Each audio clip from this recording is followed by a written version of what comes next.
Whoa, it's a beautiful day to do these reactions, man. Like it before you light it, hit the sub before you hit the bud. Right off the dump. Y'all see it. Y'all see it. This you dark-skinned brothers kryptonite. You know what? Been meeting a lot of light-skinned dudes that know me from YouTube and be like, say, bro, it ain't just a dark skin. I like them too, goddammit. All right, I guess we gonna spread the love. But listen, this here wild, bro. If this was any one of our daughters and we saw this clip, we'd be like, damn. Let's get into it, man. Listen what she tell these niggas, dog. Cause y'all niggas is tall as fuck. Nah, Hold on, let me see that. Ain't nothing wrong with saying somebody's tall. Nothing wrong with I that. ain't gonna lie. Shit, African niggas is tall. This is crazy screenshots, chat. Nah, it's lame. I ain't gonna lie to you. I know y'all niggas. I know y'all niggas. Hey! Y'all got the big fool. Y'all got the big fool. I know. Let me trust you. I ain't gonna lie for you, man. You ever heard of the Mali and missile? Really? What is that? Allahu Akbar. What is called? What is called? The Mali. Hey, yo, so listen, dog, this remind me, when he said, you ever heard of a Malian missile? Just remind me of a story, bro. I got a partner, that nigga stupid tall, bro. And the nigga was piecing up a little Mexican girl. You know they be short, bro. So he like 6'7". He looked down at her. He said, you ever, you know what BBC is? She was like, no. He was like, big black cock. And she bust out laugh. She's like, I'm trying to see. Boy, these people crazy. Dog, fellas, let me tell y'all something, bro. You can't trust a big butt and a smile sometimes, dog. They be looking so innocent, especially to y'all. Like, oh my God, she's so beautiful. She would never be this type of... Bro, she want all four of them niggas. I just can't prove it. I really see it as shady when I go out and I make a point to look nice and represent myself well when I go outside. And somebody's like, why would you do that? Like, who are you trying to impress? Your Impressing dad. for impression's sake. Your dad's out here. And he's recently divorced your mom. And he's looking for somewhere to spend his money. And I just so happen to be expensive. Don't ask me that again.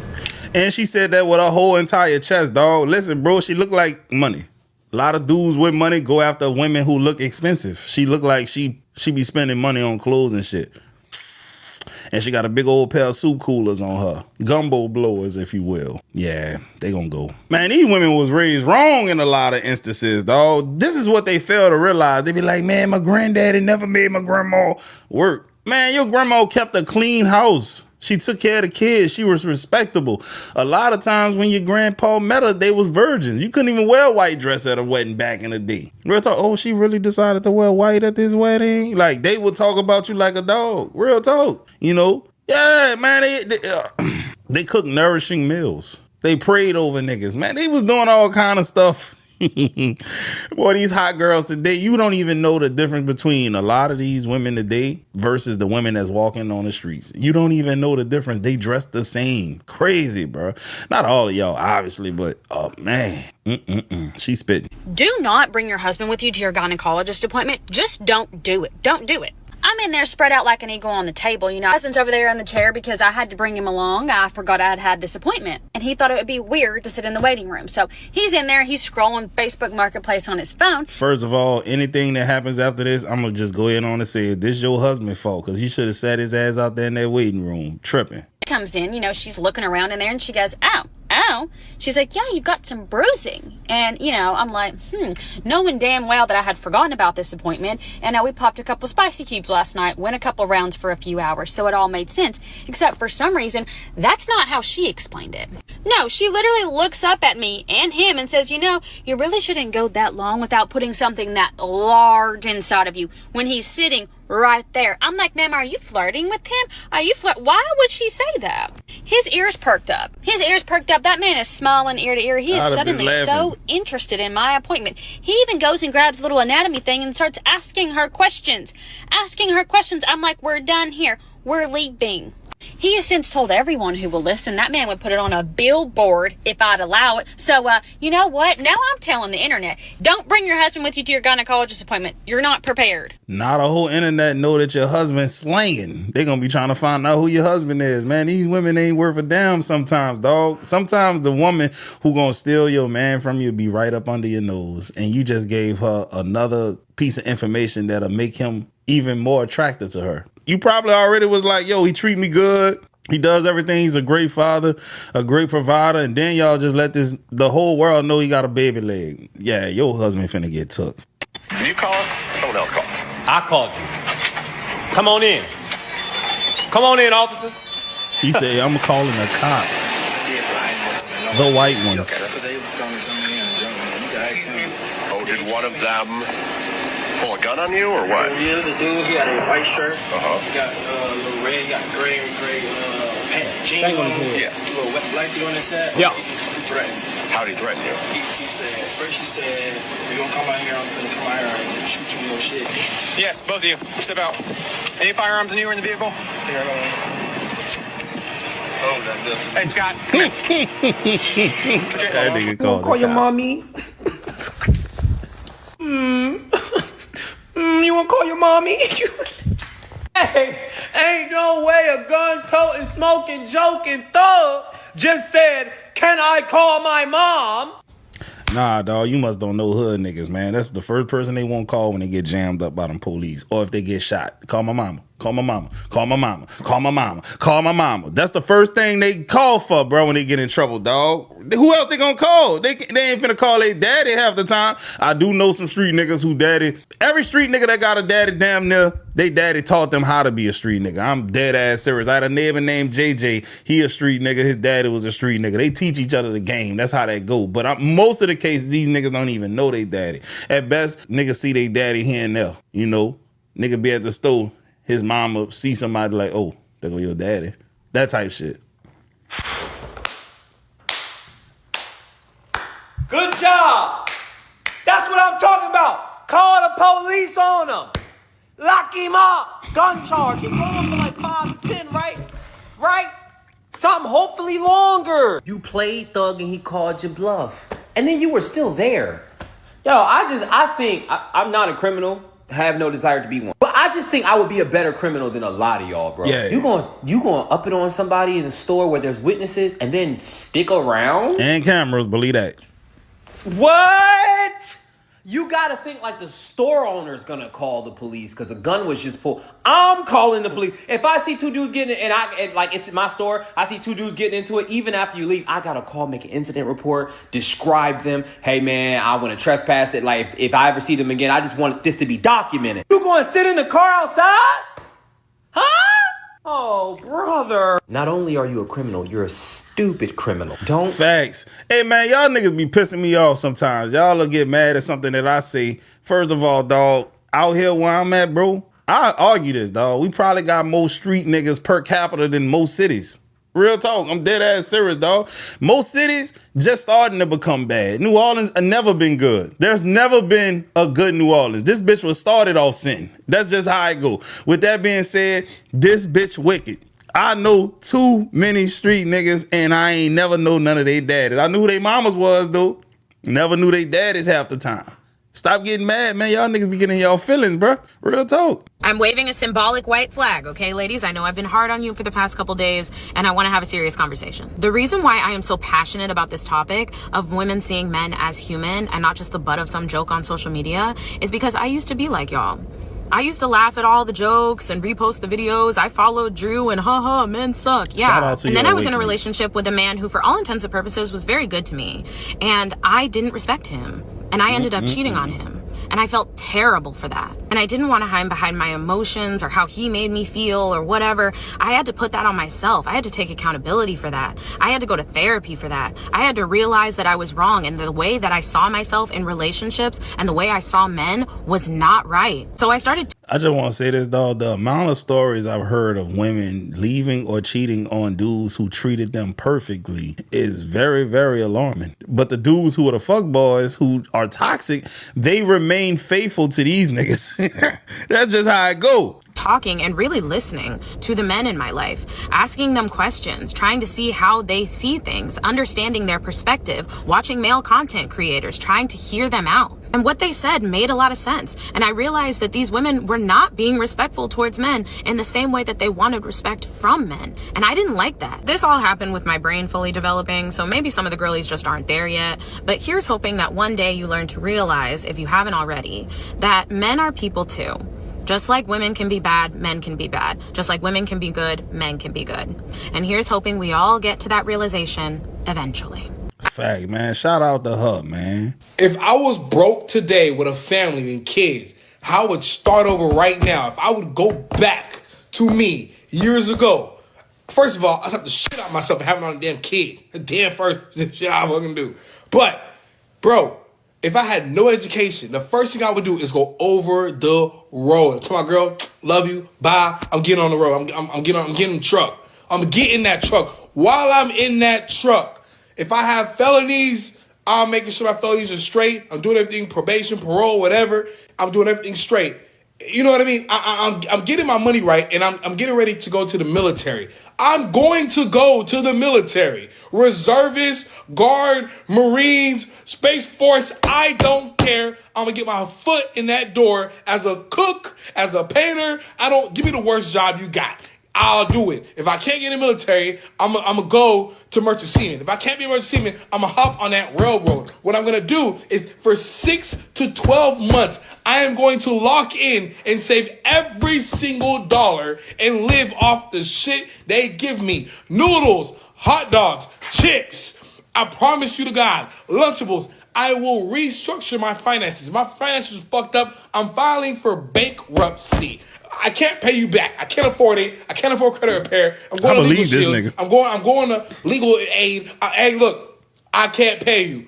Bankruptcy. I'm starting the fuck over. With this bankruptcy, I'm going to get secured credit cards. 3 at once, 200 a pop. 2, 4, 6. That's it. Each card I'm going to use 10% of the card reported on the statement date. I better listen. I promise you, I will never ever miss a payment. Why? How the fuck can you miss $20? You can't miss it. You're getting paid. Remember, the job just said you're getting paid. Do not use your credit cards. Have a good, decent bank. I'm talking Chase, Wells Fargo, Bank of America, Navy Federal, USAA. I'm using them as a bank, as a debit card. I'm using them. I'm putting money away. I have an HYSA. I got an American Express account. Automatically for my pay, Workday, ADP, whatever your employer uses, I'm splitting my pay automatically. 20% of my pay goes into this high yield savings account. I don't touch it. I'm living on the road. I'm sending my girl money. I'm not around her right now. I love her. I kiss her, whatever. I trust her loyalty. Boom. She's living off the money I'm sending her. She's in her family place. I get her a small place out of town somewhere, a trailer, something. She's in a roof. I'm taking care of. If she with her family, I'm paying the bills. If she's in a trailer, I'm paying the bills. I'm gone. You don't see me.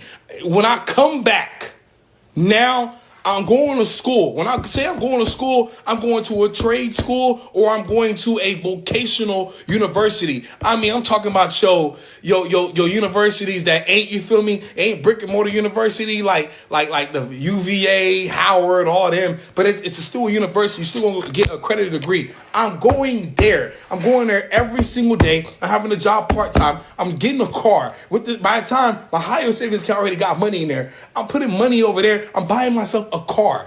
She can drive it all she wants. Hey, look, just drive me to work, whatever. I might Uber to work, whatever. I'm figuring out my homeboy gonna pick me up, whatever. I am doing that. I'm starting the hell over, and by this point, I'm stacking up my dough, and I get me an apartment. I get us an apartment. We are good from there. Now, from there, we scale. I graduate. I put her in school. We scale. But there's no excuse as a man while you sitting at home, broke and poor. I just gave you the fucking blueprint. I'm so disappointed in our fucking generation, bro. I like this guy. I like him. I believe him. He got conviction. I like that, man. But you know what's crazy, dog? I feel like he talking to a black man in this video. Did y'all know that right now the unemployment rate for America is around 4.9%? But if you break it down by gender and race, well, I'm gonna just break it down by race because I don't remember the gender. The race of the white man is about 3.9%. For black people, I'm sorry, it's like 3.6 or 3.9. For black people, dog, the shit in the 8% range. It's double. For Hispanics, it's like 5%. And for Asian, it's like 3.6%. So if your ass black, dog, and you ain't got no job, this is a message for you. Real talk. Because the numbers don't lie. There are more black men, percentage-wise, who are unemployed. To be classified as unemployed, I think that means you have to be looking for a job. So it ain't no go and lift yourself up by your bootstrap argument there. Niggas is looking for jobs and ain't nobody hiring them. Y'all might want to take heed to this right here, bro. He would get this shit. He would do this, but he didn't fuck with this. But that's psycho. It is bizarre the way that black men react to seeing a black man who does not have a hard lineup. But it's the exact same as women who wear those horrible wigs. It's a class indicator. Women have discovered this, and they call it hard wig, soft life. Yeah, which alludes to the fact that the women with these bad wigs do tend to end up partnered with men who have a lot of money. Why? Because those men with money can recognize this bad wig as an indicator that this woman probably comes from a certain environment. And of course, all black women in wealthy spaces don't have bad wigs. In fact, I would say most have impeccable hair. Similarly, with the hairline thing, it's not always as bad as Barack Obama's was. It's not looking unkempt, as they call it. But the thing is, Barack shit couldn't have been that bad, dog. Or I just didn't give a shit enough because I never noticed it until literally just now. Even, for example, for me, my head is shaved. I barely have hair. And it's nothing but black men being like, well, I can't believe you don't have a lineup. Why would I have a lineup when I barely have hair? This obsession. Nah, it ain't no obsession, bro. You just show me your friend group. That's all I want to see. Who you hang out with the most. Then that would tell me everything I know. Because you're not hanging out with us without no damn hairline. You ain't doing that, partner. I know that. So I would assume that you have a mostly white friend group based on your hair. Over the hairline, that is the difference. And it goes to show how little exposure the average black person has to black people with money. Because that level of shock of like, I genuinely cannot believe that you don't have your hair crispy lined up. That genuine sense of disbelief is because they have never seen it before. It reminds me of when I made a video talking about black old money, and there were black people saying they could not believe that there were black people who have been wealthy for generations. Literally, for a lot of black people, wealthy black people don't exist at all. And people like to have a lot of dishonest conversations about why this is, but it's really just cultural differences. And hairlines, hair is one of the clearest places that you can see the cultural difference. Yeah, nigga, you full of shit. I don't give a fuck what you talking about. I know a lot of wealthy black men and they all got linings. Straight up. It is what it is. I know black men in real life who are literally worth 8 and 9 figures, dog. I know one black, well, it's two guys. They own a construction company. I know they worth at least 8 figures. Real talk. Them niggas stay at the barbershop. But these are black men who went to HBCUs. They pledged. You know, they're culturally one of us. I know niggas who literally talk shit about other black people all day and still got a lining. So, nigga, just say you don't want no haircut, bro. Just keep it real, dog. Just say that, because we ain't buying it over here, partner. Trying to convince us that black people with money only care about money and not their hair. Come on, dog. Let's be real, dog. All right, so most of his content is of him, but man, I guarantee you, man, when he cut loose and everything, most of his partners is probably white dudes that are prepping and shit. I'm telling you what I know, dog. Ain't no way he hanging around a group of brothers and his hair ain't on point. Ain't no way. And I'd even argue that he ain't dating no black woman either, bro. I'm telling you, dudes with this haircut almost always got this type of haircut who date nothing but white women. And ain't nothing wrong with dating white women. Go play in that snow all you want, bro. I ain't gonna never tell you what to do, but I'm just saying, I noticed that a lot of these guys don't ever have a haircut. But anyways, I hope y'all enjoyed the video. I'm gonna get at y'all on the next one.